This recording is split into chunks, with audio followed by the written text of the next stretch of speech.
In today's show, we're looking ahead to Tuesday in the NBA. Michael Bolton. Thanks, Josh. It's Michael Bolton here, and it's time for another episode of the Locked On Fantasy Basketball Podcast. Let's get to it. Let's get to it, indeed. You are Locked On Fantasy Basketball, your daily fantasy basketball podcast, part of the Locked On Podcast Network.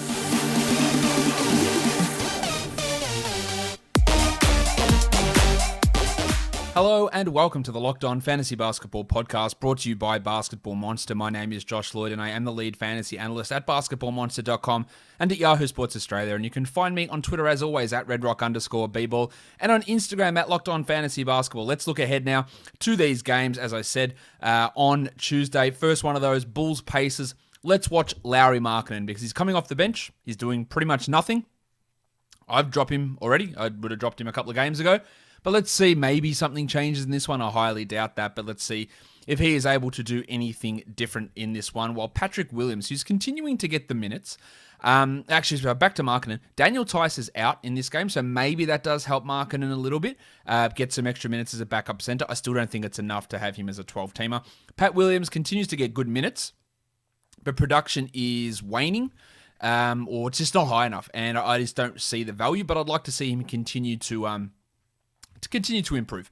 For the Pacers, let's watch TJ McConnell, who's been playing at a pretty high level. In games where Brogdon is out, it does really help his value, and at the moment, Brogdon did practice, but he's listed as questionable for this game, so we might be getting a big TJ game, or we might be getting a lower minute TJ game. That's something to watch. Well, Goga Badadze, the dart.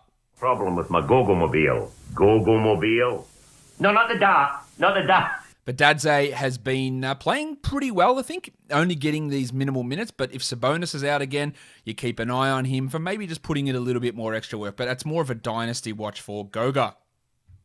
Next game, looking at the Sixers, that's the right word, the Sixers and the Celtics. Seth Curry, I think he's a 12-team drop. We still don't have George Hill returning for Philadelphia, and that's going to have an impact on Seth. We've got Shake Milton, we've got the painter Matisse Thybulle, you've got Danny Green. It is just hard to see Curry as a must-roster player, but let's pay a little bit of attention here, see if he can change my mind. Well, Ben Simmons is going to have Joel Embiid back, and Simmons has been pretty trash in games that Embiid has been out, but when Embiid plays, his value seems to rise. So if Joel is in this game, which we expect Joel is going to play, hopefully we get a little bit more out of Simmons. For Boston, Romeo Langford, it'll be his second contest. I want to see how they use him in the rotation. I don't think he's really got any sort of value as a fantasy player, but his minutes, could they impact Peyton Pritchard, Aaron Nesmith, the Shemi Ojeleye is going to return in this game as well. So how are they going to use Langford? And then what about Evan Fournier, whose first two games were bad, his next two games were really good. Where does he settle? What do his minutes look like with a fully healthy team and when shooting comes back to normal for him in Boston? Lakers and the Raptors. Oops, wrong button. Oh, hi, Mark. Is Andre Drummond going to play? And if he does, what does that mean for Marc Gasol? They're just going to put Gasol back out of the rotation. I think that's something that's really interesting for us to watch, because Gasol, I think, again, is probably their best center. But if they're going to just limit him out of the rotation, that's obviously frustrating for Mark, who has already explained how frustrated he is going to be with that process. So we'll see how that looks, and it's just mainly just watching the center rotation in general. Taylor Horton-Tucker played really well in the last game, but what sort of minutes are they going to give him? Is it going to be enough to be useful in any sort of league? Well, for the Raptors, they claimed they were going to start Malachi Flynn on Monday. They did not. So what are we going to see from Flynn in this game? Is Van Vliet going to return? What's Flynn's role going to be? That is going to be super interesting for us here. And then Gary Trent Jr. without Lowry and maybe without Van Vliet, taking on a larger offensive role. He's been shooting really well in Toronto, and getting those extra usage, or that extra usage and those extra shots has been really beneficial to his overall fantasy value.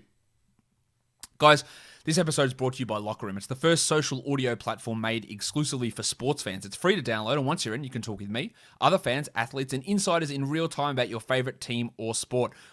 Generally, I didn't do one last week because I went away. I'll be hosting a Locker Room on Friday afternoons, which I'll tweet out, and you can go follow me over on Locker Room at JoshLloyd48, and we can talk fantasy basketball. You come up on the stage, you have a bit of a chat to me, And you'll find fans just like you on Locker Room for watch parties, debates, post-game breakdowns, and of course, just reacting to the big news or rumors. So go to Locker Room, create your profile, join your group, the NBA group, for the latest league updates, and follow me, Josh Lloyd 48, to be notified when my room goes live.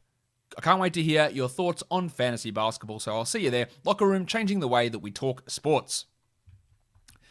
Next game, we're looking at the Pelicans and the Hawks. The Pelicans are going to be without Nickeil Alexander-Walker. They're going to be without Josh the Hitman Hart. Are we going to see Isaiah Thomas play? That's the question, isn't it? It looks like Thomas will be available. Will they use him or not? That remains to be seen. Zion, Brandon Ingram, Steven Adams are all questionable. Now, I think if those guys are out, we will see a little bit of Isaiah Thomas. But how does he look? Now, I have some real doubts about Isaiah Thomas pretty clearly. But how he looks is going to be interesting with so many guards hurt. And then James Johnson, making us very proud with Zion out. But remember, these games that Zion has missed are literally the only seconds that Johnson has played as a member of the Pelicans. Came across the trade deadline, not in the rotation. I don't think he's going to be able to stick in the rotation in a large role as we move forward. It has been really with Ingram and Zion out that he's played, but he's played really well. For Atlanta, Clint Capella putting up some big numbers with John Collins out. Let's see if he can keep that going. I imagine that he will. Well, Trae Young is not in the injury report, but he's obviously not particularly healthy at the moment. He's putting up some subpar numbers, dealing with elbow and knee problems. I'm a little bit worried about Trae and his overall health at the moment, so we want to pay attention to that. Next up is the Grizzlies and the Heat. Grayson Allen playing at a pretty high level at the moment, getting threes, getting steals, playing a lot of minutes, useful enough for 12-team leagues at the moment, amazingly. Well, Brandon Clark just continues to be totally fine at the end of a 12-team roster, but there's nothing big. There's nothing pushing up into huge numbers. It's just continually around that 110 to 130 rank type level of production. For Miami, Victor Oladipo has been very underwhelming in his games for Miami so far. I was a little bit worried about that when he came across. Let's see whether he can turn that around. I'm giving him a few more games before I consider him a droppable player, but if you base it on those first two games, he is a droppable player. I don't think that's going to be the case, but let's see where we go. Well, Trevor Ariza is a nice 16 to 14 team league ad, 28 to 30 minute a night power forward for the Heat, who can be an interesting steals and threes streamer even in 12-team leagues. But let's see, is he 26 minutes or is he 32 minutes? Because he was 32 last game, but he was 26 in the ones before that. Next up is the Pistons and the Nuggets back-to-back here for Detroit. Will MC Hamidou Diallo play? Stop. Have time. And if he doesn't play, that means more for Josh Jackson. Will Wayne Ellington return? What do they do with Dennis Smith and with Saban Lee and with Killian Hayes? Does he play in the back-to-back? The guards are a complete mess here in Detroit with all these guys resting and not playing and playing big minutes and being all over the shop. So we really want to watch Diallo and Lee and Smith and Hayes and Jackson and Ellington to see how that all works out. For the Nuggets, Aaron Gordon. First two games were subpar. Next two games were really good for Denver. His field goal percentage is absolutely through the roof, and let's see if that's able to continue and what his role looks like on this Denver team. While Farton Will Barton, I just want to watch him because, again, the first couple with Aaron Gordon, he struggled, but he has picked it up in the last two. I think he does remain a must-roster 12-team league player, but let's see how he looks in this one again, as the starters tend to do all the damage for Denver, and their bench is not doing that much at the moment. The Bucks and the Warriors. Bobby Portis, what's his role going to be if Yanni plays? Antetokounmpo missed the last game. He should be okay for this one, but we don't have confirmation on that at this point, so we need to watch. We need to watch that one to see how he looks. And then Drew Holiday, who's been playing at an astonishingly high level, has signed that massive extension with the Bucks as well. Will he fade away in terms of the current level of production? You have to think he's somewhat of a sell high, but he's been so impressive. While for the Warriors, Blunty, James Wiseman. Where are you now? Continues to be disappointing, and if you need immediate production, I think he has to be a drop. Now, if you've got a situation where you can hold, I think you do that, but I'd like to see, again, this could be a case where it is a blowout, and then Wiseman plays 30 minutes. I think that's a distinct possibility. But otherwise, in close games, they are going to limit his minutes. Draymond Green, another guy to watch, that when Steph plays and when the games are close, he puts out some pretty good performances.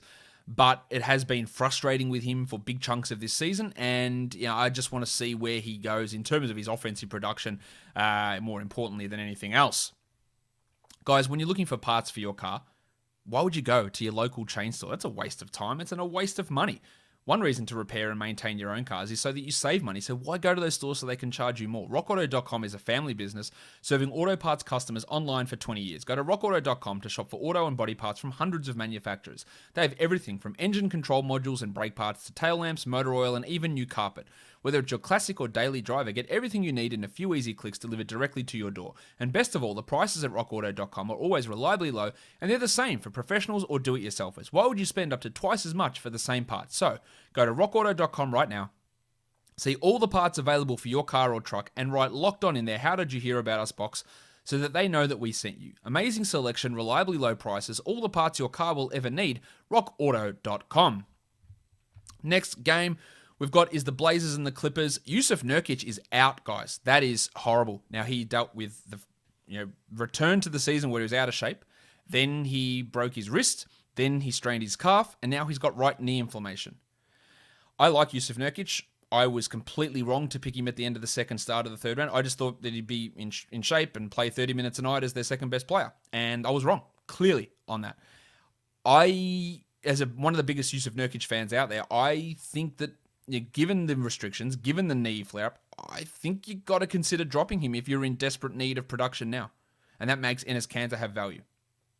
Norman Powell, value is dipping a little bit from where it was in Toronto. Playing a couple of minutes fewer per game. The percentage is dropping down somewhat. That is impacting, but let's see how he looks in this matchup against the Clippers. While the Clippers have signed DeMarcus Cousins, I don't expect Cousins to play in this one, but we don't have the status on Serge Ibaka or Patrick Beverley just yet, so I imagine Ivica Zubac gets another start and provides 12-team value, while Rajon Rondo, more just an assists and steal streamer rather than any sort of must-roster 12-team player. Stream options for category leagues: Trevor Ariza, Taylor Horton-Tucker, Grayson Allen, Marcus Morris Sr., and Isaiah Stewart, even though he likely goes back to the bench with Mason Plumlee starting. And for points leagues, Diallo, if he plays, Sadiq Bey, the depressed penis, Dylan Brooks, Markieff Morris, and Taylor Horton-Tucker. Guys, that will do it for me today. Don't forget to subscribe, Apple Podcasts, Google Podcasts, Stitcher, Spotify, and on YouTube. Guys, we are done here. Thank you so much for listening, everyone. See ya.